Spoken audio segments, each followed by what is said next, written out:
Seat पर एक दल है और बाकी सब जो दल हैं वो 44 पर आ गए। अरे इतना मुग्ध सब होने की बात सारे नहीं है डॉक्टर हितेश वाजपेयी जी।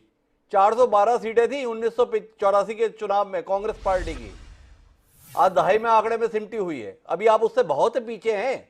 जब सबसे लोकप्रियता के चरम पर आप अपने आप को महसूस करते हैं तो अभी कांग्रेस के पासक में नहीं, कांग्रेस ने इससे ज्यादा सीटें अनगिनत बार जीती हैं आपके मुकाबले में। ये आपके ध्यान में रहे। लेकिन मैं अपनी चर्चा को आगे बढ़ाता हूं, अगले चरण में आपसे जुड़ता हूं और मैं आता हूं सीधे ब्रजमोहन श्रीवास्तव जी के पास और ब्रजमोहन जी से जानना चाहता हूं क्या हो गया ऐसा। ब्रजमोहन जी, शरद पवार जी अकेले में तो नरेंद्र मोदी जी से घंटों बात कर लेते हैं और सार्वजनिक मंच पर आते हैं बोलते हैं तो बड़ा ही गलत आदमी निकला भाई। थोड़ा समझाएंगे आप?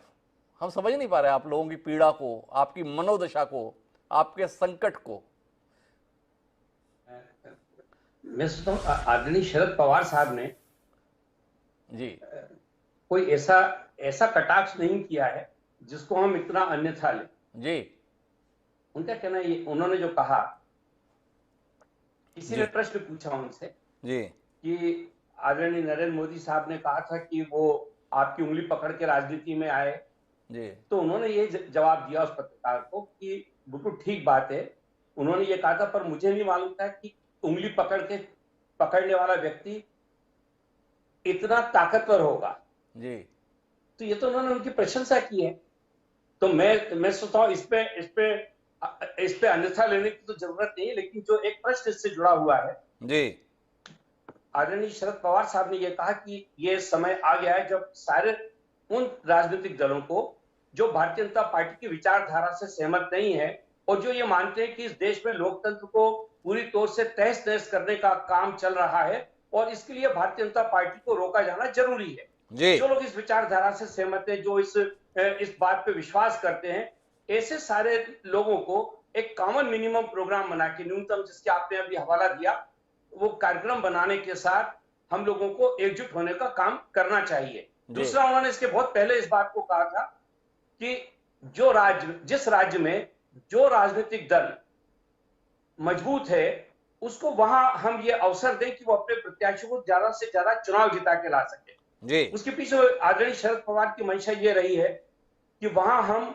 मतों का विभाजन ना होने दें। जैसा कि अभी आपने कहा कि कुल मिला के इस मुल्क में 37% मत मिले भारतीय जनता पार्टी को और 63% मत ऐसे हैं जो भारतीय जनता पार्टी को नहीं मिले। यदि इन मतों को इकट्ठा करने का प्रयास नहीं होगा तब तक किसी भी हालत में हम भारतीय जनता पार्टी ऐसी ताकतवर पार्टी से सत्ता की वापसी नहीं करा पाएंगे। ब्रजमोहन जी, मेरे दो सवाल हैं आपसे। आपने उल्लेखित किया कि नरेंद्र मोदी जी ने कहा था कि मैंने जो है शरद पवार की उंगली पकड़कर चलना सीखा।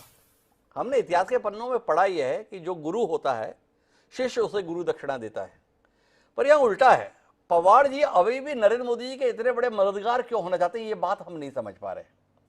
आपने जो सुझाव बताया है, जो फार्मूला बताया है, उसमें भाजपा का कितना बिगड़ेगा नहीं पता है, पर कांग्रेस का बेड़ा गर्क करने का तो पूरा सुझाव है।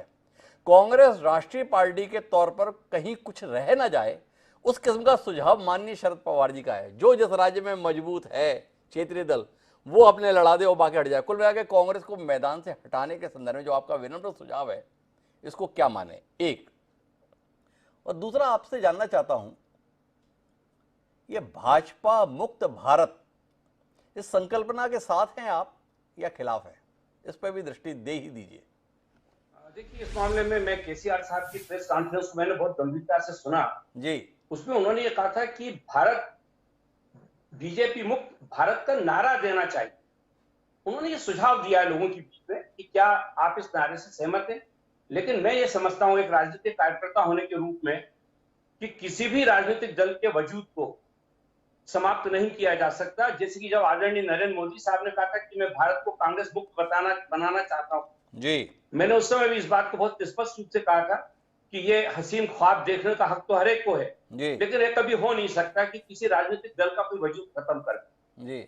लेकिन इसका प्रयास, ये केसीआर साहब ने जो कहा, वो कार्यकर्ताओं के मनोबल को बढ़ाने के लिए एक माहौल बनाने की बात होती है। एक नेता को इस प्रकार की बात कहनी चाहिए। आदरणीय शरद पवार, जब आदरणीय मोदी साहब ने कहा था तो किस लिए कहा था, वो भी जानते हैं इस हकीकत में संभव नहीं है, लेकिन अपने कार्यकर्ताओं के मनोबल को बढ़ाने के लिए उन्होंने कहा था।